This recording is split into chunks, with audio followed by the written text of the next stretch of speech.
Guys ये बात है उस टाइम की जब एक छोटे से गांव में टुनटुन नाम का एक लड़का रहता था, लेकिन बचपन में ही उसके घर वालों का देहांत हो चुका था। इसलिए वो अब गांव के घरों में जाकर भीख मांगता था और गांव वाले भी बहुत अमीर थे। उनके घर सोने चांदी और कीमती हीरे जवाहरात से भरे रहते थे और हर घर के आगे महंगी गाड़ियों की कतारें लगी रहती थीं, जिसकी वजह से इस गाँव में टुनटुन का जीवन थोड़ा मुश्किल था। दूसरी तरफ गाँव में एक अमीर और घमंडी व्यक्ति रहता था जिसका नाम White 444 था और वो अपने पैसों के दम पर किसी को भी दबा देता था, जिसकी वजह से गांव के लोग उससे डरते थे और उसे राजा कहकर बुलाते थे। लेकिन एक बात थी कि उसने कभी भी निर्दोष इंसान की जान नहीं ली थी। इधर टुनटुन हर दिन गांव के घरों के पास जाकर भीख मांगता था और गांव वाले उसकी हालत देखकर उसे खाना और कुछ पैसे दे देते थे, जिसको पाकर टुनटुन सबकी मदद का शुक्रिया अदा करता और फिर अपनी छोटी सी झोपड़ी में चला जाता था। लेकिन सच तो ये था कि टुनटुन अमीर था, क्योंकि उसके पास गांव की सबसे बड़ी गुप्त हवेली थी जिसमें उसने चोरी छिपे सोने चांदी और कीमती सामान छुपा रखा था। वो दिन में जो भी भीख मांगता और उससे मिले पैसों को हवेली में ले जाकर जमा कर देता था। लेकिन एक दिन जब टुनटुन सड़क पर बैठकर भीख मांग रहा था तो तभी वहाँ पर White 444 आ जाता है। फिर वो टुनटुन के ऊपर चिल्लाते हुए बोलता है कि क्यों रे भीख मांगने वाला, ये सड़क तेरी बाप की है क्या। उसके बाद टुनटुन को एक जोरदार थप्पड़ मार देता है, जिसकी वजह से टुनटुन बेहोश हो जाता है। कुछ दिन बाद गाँव में एक भयानक घटना घटी। रात को जब सभी लोग सो रहे थे तो एक गाड़ी गाँव के बीचों बीच आई और उसमें से एक नकाबपोश चोर उतरा और पूरे गांव का सोना चांदी और कीमती सामान लूटकर वहां से चला गया। अगले दिन जब गांव वाले उठे तो उनका गांव सुनसान और वीरान सा लग रहा था और हर घर से उनका कीमती सामान गायब था। गांव वाले बहुत दुखी और घबराए हुए थे। लोग एक दूसरे से पूछने लगे कि किसने की होगी ये चोरी, लेकिन तभी वाइट बोलता है कि ये काम सिर्फ टुनटुन ने किया होगा। फिर उसने सभी गांव वालों को सीसीटीवी का वीडियो दिखाया। वीडियो देखकर गांव वाले सन्न रह गए और गांव वालों का गुस्सा टुनटुन पर फूट पड़ा। फिर वो लोग उसके पास गए और बोले कि हमने तुम्हें खाना दिया, लेकिन फिर भी तुमने ऐसा क्यों किया,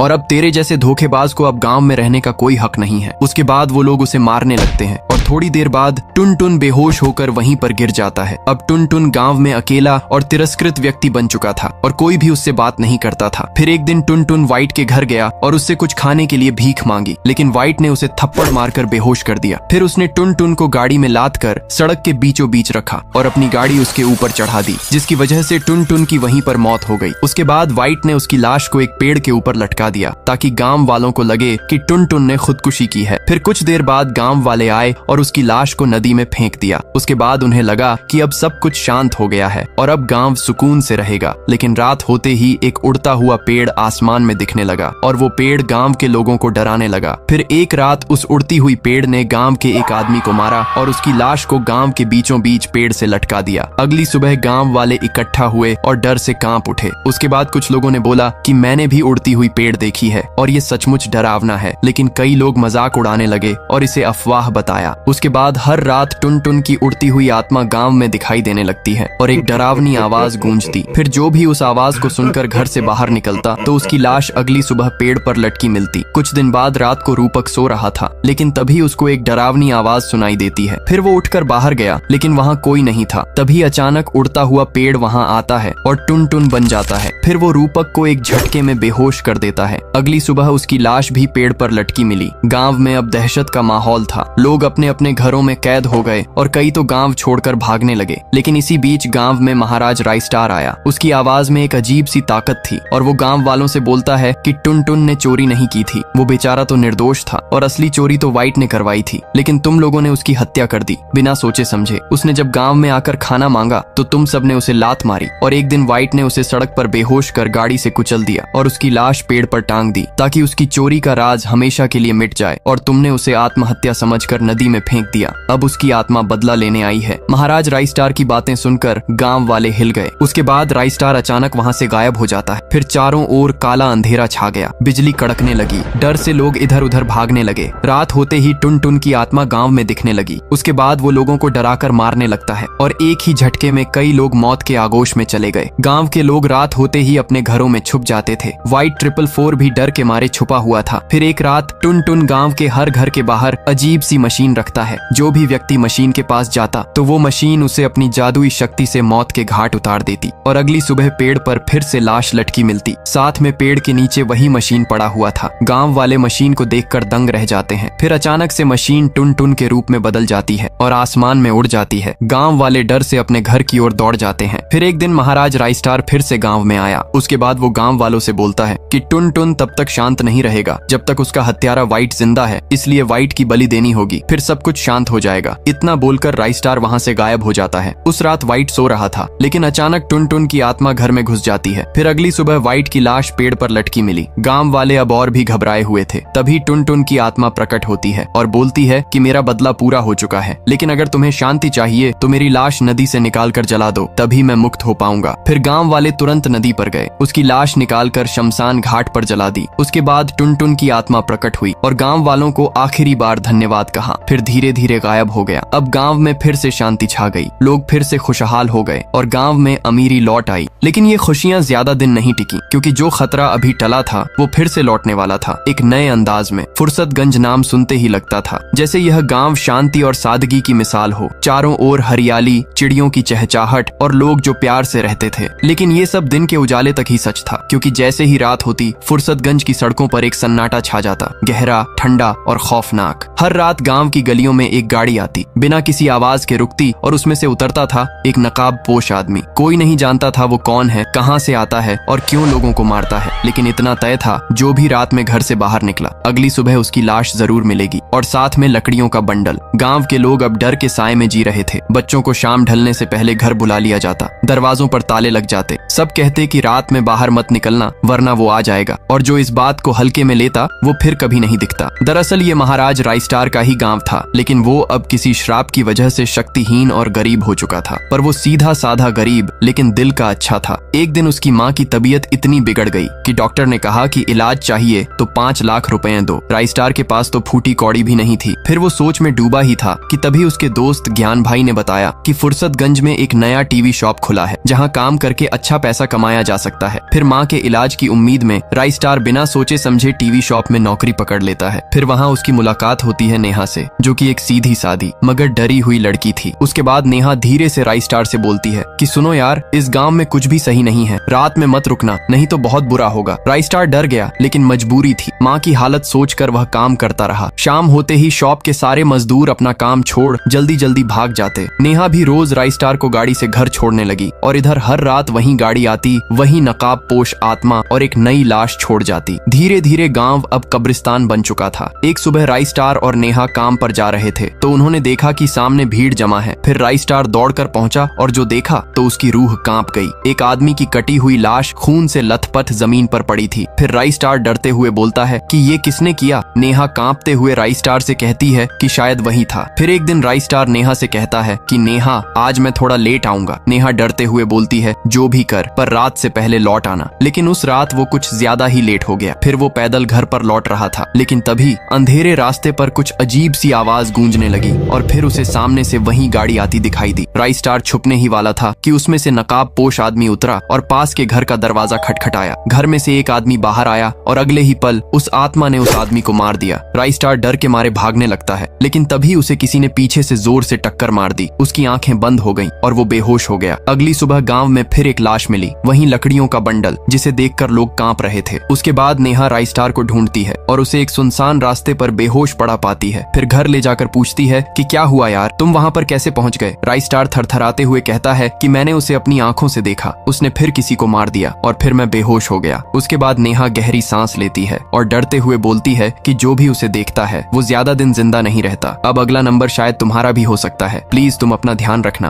उसके बाद राइस्टार अब हर रात डर में जी रहा था। दिन में मेहनत करता, लेकिन जैसे ही अंधेरा होता उसका दिल बैठ जाता। इसी बीच उसके भुआ का बेटा एक्स प्रिंस उसे कॉल करता है। एक्स प्रिंस को नौकरी चाहिए होती है और राइस्टार उसे बुला लेता है, लेकिन फुर्सतगंज की खौफनाक सच्चाई छुपा लेता है। एक्स प्रिंस गांव आता है और काम शुरू करता है। कुछ दिन सब ठीक चलता है, मगर एक रात जब वो अकेले घर लौट रहा था तो सामने से वही गाड़ी आती है। तेज रफ्तार, कोई ब्रेक नहीं, और सीधे ही एक्स प्रिंस को टक्कर मार देती है। उसके बाद एक्स प्रिंस की चीख गूंजती है। फिर चारों ओर सन्नाटा छा गया और आसमान में बिजली गरजने लगती है। सुबह गांव में सिर कटी लाश मिलती है। राइस्टार उसके कपड़ों से पहचान लेता है कि ये तो एक्स प्रिंस है। फिर वो घुटनों पर गिरकर रोने लगता है और बोलता है कि अब बहुत हुआ, अब मैं तुझे छोड़ूंगा नहीं। गांव अब पूरी तरह डर की गिरफ्त में था। कुछ दिन बाद गांव में एक मेला रखा गया। लोगों को लगा कि शायद थोड़ी खुशी फिर लौट आई, मगर जैसे ही रात हुई तो वही गाड़ी, वही इंजन की दहाड़ और वही नकाबपोश आत्मा। गाड़ी सीधे ही मेले में घुस जाती है। लोग चिल्लाते हुए भागने लगते हैं, मगर नकाबपोश आत्मा सबको बेरहमी से मार देती है। अगली सुबह राइस्टार काम पर निकलता है तो देखता है रास्ते में सिर्फ लाशें पड़ी हुई थीं और दीवार पर खून से लिखा था कि अगली सुबह नेहा की मौत हो जाएगी। उसके बाद राइस्टार दौड़ता हुआ नेहा के पास जाता है और जाकर बोलता है कि नेहा कुछ भी हो जाए तुम आज रात घर से बाहर मत निकलना। लेकिन रात को वही होता है जिसका डर था। नेहा के घर के बाहर वही गाड़ी आकर रुकती है और नेहा को ले जाती है। अगली सुबह नेहा की लाश गांव के बीचों बीच पड़ी मिली। राइस्टार अब बिल्कुल टूट चुका था क्योंकि वो मन ही मन में नेहा से प्यार करने लगा था। तभी एक और संदेश गांव में दिखता है कि आज फुर्सतगंज पूरा का पूरा खत्म हो जाएगा। लेकिन इस बार राइस्टार डरता नहीं बल्कि वो गांव की सड़क पर डट कर खड़ा हो जाता है। फिर जैसे ही वो गाड़ी आती है तो वो चिल्लाता है कि कौन हो तुम और ये सब क्यों कर रहे हो। फिर गाड़ी रुकती है और नकाब पोश आदमी उतरता है और पहली बार अपना नकाब हटाता है। उसके चेहरे पर आंसू थे लेकिन आंखों में आग थी। उसके बाद वो राइस्टार से बोलता है कि मेरा नाम पुष्पा है।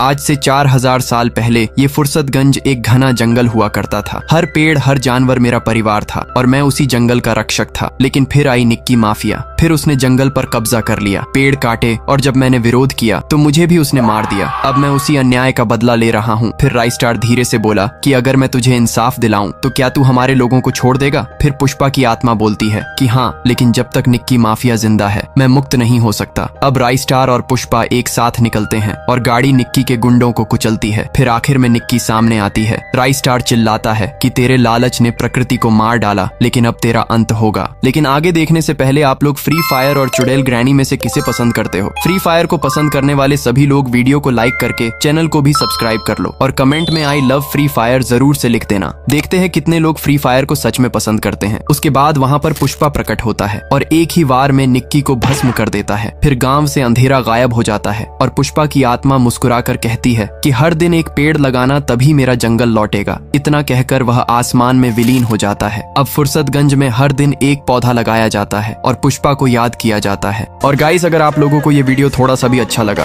तो अपने फ्री फायर वाले दोस्तों को जरूर से शेयर कर देना। मिलते हैं एक नए वीडियो के साथ, तब तक के लिए बाय बाय।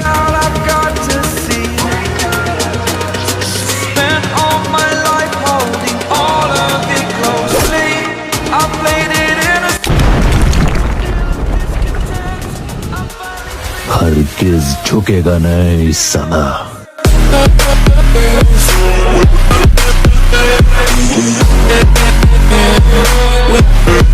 Yeah.